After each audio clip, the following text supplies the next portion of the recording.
ఈరోజు నిన్న చెప్పాను. ఈరోజు ఒక కొత్తగా పార్వతీపురంలో వింతలు విశేషాలు మన అధికారులు ఎలా చేస్తున్నారు అనే విషయాన్ని నిన్న మాట్లాడడం జరిగింది. అలాగే ఈరోజు పార్వతీపురం ప్రజలందరూ కూడా ముక్కు మీద వేలేసుకునే అంత ఆశ్చర్యకరమైన విషయం. పెద్ద కాన అనేది ఇక్కడ పుట్టు పెరిగిన ప్రతి ఒక్కరికి తెలుసు.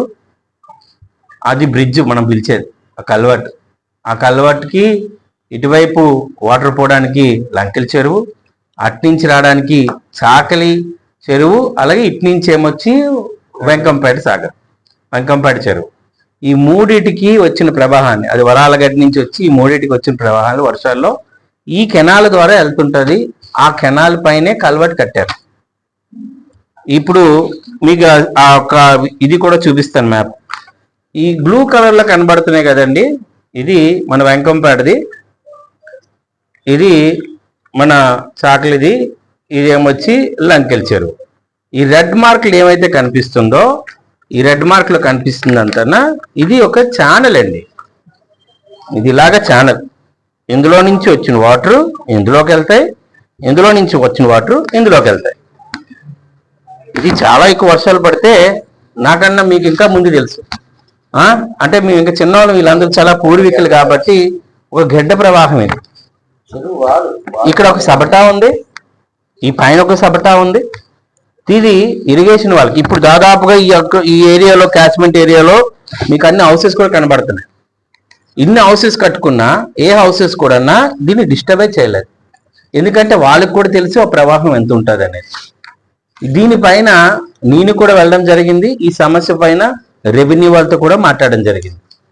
ఒక ఇరిగేషన్, ఒక కెనాల్ వెళ్ళే ప్రవాహంలో ఫేక్ పట్టాలు తీసుకొచ్చారో తెలియదు, ఏ డాక్యుమెంట్స్ తీసుకొచ్చారో తెలియదు, జిరాయితీ చేయించుకున్నామని చెప్పి గ్రంథి వాసు వాళ్ళ కుటుంబ సభ్యులు, వాళ్ళ నాన్నగారిదో ఎవరిదో వాళ్ళ మామగారిదో అని చెప్పారు.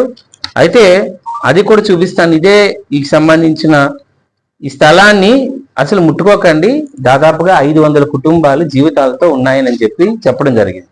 అయినా దీనికి రిజిస్ట్రేషన్ చేసుకోవడానికి రిజిస్ట్రేషన్కి అడిగితే ప్రజలు మళ్ళీ సమస్య ఎత్తితే ఆయన చేయలా, రిజిస్టర్ గారికి కూడా తెలిసి చేయలా. అయితే నిన్న వింత జరిగింది ఏంటంటే, రిజిస్టర్ గారు మీరు ఇది చెయ్యకపోతే మిమ్మల్ని సరెండర్ చేస్తానని చెప్పి డిఆర్ఓ గారు ఆయనకి మెమో పంపించారండి. నాకు తెలిసి ఒక అడ్మినిస్ట్రేటివ్ హిస్టరీలో ఒక పలానా రిజిస్ట్రేషన్ మీరు చెయ్యకపోతే, ఒక ఎక్స్ లేకపోతే ఒక వ్యక్తి, ఒక ప్రైవేట్ వ్యక్తి యొక్క రిజిస్ట్రేషన్ చేయకపోతే మిమ్మల్ని సస్పెండ్ చేస్తున్నామని చెప్పి మెమో పంపించడం మీరందరూ విన్నారు. నాకు మెమో వచ్చింది అండి అని.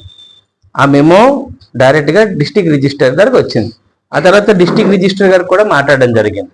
మీరందరూ గమనిస్తే డిస్ట్రిక్ట్ రిజిస్టర్ గారు ఏం చెప్పారంటే, అమ్మ ఇది ఇష్యూ ఉన్న సమస్య కదా, అందరికీ తెలిసిందే, పార్వతీపురం మండలంలో ఎవరున్నా ఈ సమస్య గురించి మాట్లాడతారు, దీనిపైన ఎలా జరిగింది అని అంటే మీ అందరికీ తెలిసిందే. ఇప్పుడు జిల్లా అధికారికి ఏమైనా చెప్పారా ఇష్యూ పైన, రెవెన్యూ చెప్పారంటే కలెక్టర్ గారికే చెప్పానండి, కలెక్టర్ గారు కూడా చేసుకోండి ప్రాబ్లం లేదు అని చెప్పారు. అంటే ఒక బాధ్యత గల కలెక్టర్ గారు కూడా దీనిపైన ఈ ఇష్యూ తెలిసి కూడా, రెవెన్యూ సమస్య తెలిసి కూడా, ఇది ఇష్యూ అని తెలిసి కూడా, ఎందుకంటే రెవెన్యూ వాళ్ళు వచ్చారు అక్కడికి, ఉండే వాళ్ళందరూ తెలిస్తే వీళ్ళకి తెలిసిన సబ్జెక్ట్ కూడా రిజిస్ట్రేషన్ చెయ్యండి అని చెప్పి డిఆర్ పైన ప్రెజర్ పెడితే, డిఆర్ ఏమో సబ్ రిజిస్టర్ పైన ప్రెజర్ పెట్టి, ఇది ప్రజల కోసం పనిచేస్తున్నారా మనం, లేకపోతే ప్రైవేట్ వ్యక్తుల కోసం పనిచేస్తున్నామా అనేది చాలా డౌట్గా ఉందండి. పార్వతీపురంలో ఇంతకుముందు చాలా మంది కలెక్టర్లు కానీ అధికారులు కానీ చూసాను తప్ప, మొట్టమొదటిసారిగా ఒక దారుణం, నేను ఎందుకే పదం వాడాల్సి వస్తుంది, వ్యక్తులు పెడతాను అని. ఇక్కడ దాదాపుగా ఇంతమంది ప్రజలు వాళ్ళు భయోభ్రాంతులు చేస్తూ, రేపు వర్షాకాలం సీజన్ వస్తుంది, ఇక్కడ ఆల్రెడీ కట్టకూడదని అనే విషయాన్ని ఇరిగేషన్ కూడా ఇచ్చారు. ఇరిగేషన్ ఇది ఓకే, ఇది మ్యాప్ అండి. ఇరిగేషన్ వాళ్ళు ఇచ్చిన రిపోర్ట్ కూడా మీకు చూపిస్తాను. టెక్నికల్గా డెప్త్ ఫ్లో క్యాలిక్యులేషన్ ఇచ్చారు. డెప్త్ ఫ్లో అది ఎంత హైట్లో ప్రవహిస్తుంది, ఎంత సెకండ్కి ఎంత వాటర్ వస్తుంది, అవర్కి ఎంత వాటర్ అక్కడి నుంచి ప్రవహిస్తుంది అనేది క్లియర్ కట్గా డెప్త్ ఫ్లో చార్ట్ ఇది. డెప్త్ ఫ్లో చార్ట్ ఇది ఇరిగేషన్ వాళ్ళు మనకు అందించిన రిపోర్ట్. ఈ రిపోర్టు నేను ఆల్రెడీ రిజిస్టర్ వరకు కూడా పంపించున్నాను. రిజిస్టర్ వరకు కూడా పంపించాను. ఇరిగేషన్ వాళ్ళు ఈ ఫ్లో చార్ట్ వేయడానికి టెక్నికల్ డీటెయిల్స్ ఆగండి, అది ఇరిగేషన్ సంబంధించింది అని చెప్పాను. ఇది డెప్త్ ఫ్లో అండి. ఈ డెప్త్ ఫ్లో అయిపోయిన తర్వాత అసలు దాని యొక్క విషయం ఏంటి అనేది, ఇది ఆల్రెడీ టోటల్ రిపోర్ట్ అండి. 127 సర్వే నెంబర్ పై నుంచి ఏ గడ్డలు నుంచి ప్రవాహం వస్తుంది, ఆ ప్రవాహం ఎక్కడ కలుస్తుంది, ఎంతవరకు వస్తుంది, ఈ ప్రవాహాన్ని పైన ఎన్ని కలవట్లు ఉన్నాయి అనే విషయాన్ని క్లియర్గా రాసి ఇచ్చిన ఇరిగేషన్ డిపార్ట్మెంట్ వాళ్ళ రిపోర్ట్. ఇప్పుడు ఇరిగేషన్ డిపార్ట్మెంట్ తప్పనాలా, లేదు ఇప్పుడు బ్రిడ్జ్ కడుతున్న ఆర్ఎన్బి వాళ్ళది తప్పనాలా? ఆర్ఎన్బి వాళ్ళు ఇప్పుడు బ్రిడ్జ్ కడుతున్నారు. ఈరోజే ముహూర్తం కూడా పెట్టుకున్నాం, ఈరోజు కొబ్బరికాయ కూడా కొట్టడం జరిగింది. కేబుల్స్ ఉన్నాయని చెప్పి కొంచెం ఇంకా లేట్ చేస్తున్నాం. కేబుల్ తీసేస్తే మొత్తం కనెక్టివిటీ పోతుందని ఆ కేబుల్ తీయడానికి వాళ్ళ డిపార్ట్మెంట్ వాళ్ళు రావాల్సి వస్తుంది. ఇప్పుడు ఒక దగ్గరగా 85 లక్షలు పెట్టి అక్కడ బ్రిడ్జ్ కట్టిస్తుంటే దేనికి కడతామండి? బ్రిడ్జ్లు కలవట్లు వాటర్ పైనే కడతాం కదా, అది కామన్ సెన్సే కదా అది. అలాగే ఆ బ్రిడ్జ్ కడుతున్నా ఆ బ్రిడ్జ్ కూడా ఉందని ఇరిగేషన్ వాళ్ళు ఇచ్చున్నారండి. ఇన్ని డాక్యుమెంట్స్ ఉన్నా ఇది ఇరిగేషన్కి సంబంధించిన తెలిసినా కానీ గౌరవ కలెక్టర్ గారు ఆపాల్సి అయ్యండి కూడా లేదు చెయ్యండి అని చెప్పడాన్ని ఏ విధంగా కన్సిడర్ చేయాలో నాకు అర్థం అవ్వట్లేదు. దీనిపైన సీరియస్గా ఈ విషయాన్ని నేను ముఖ్యమంత్రి గారికి తీసుకెళ్తాను. ఎందుకంటే కూటమి ప్రభుత్వం ప్రజల పక్షపాతి. ఎందుకంటే ఈ ఊరు వాసిగా నేను కూడా ఉంటుంది వెంకంపేటలోనే, ఈ గ్రామ వాసిగా నా పైన కూడా అంతే బాధ్యత ఉంది.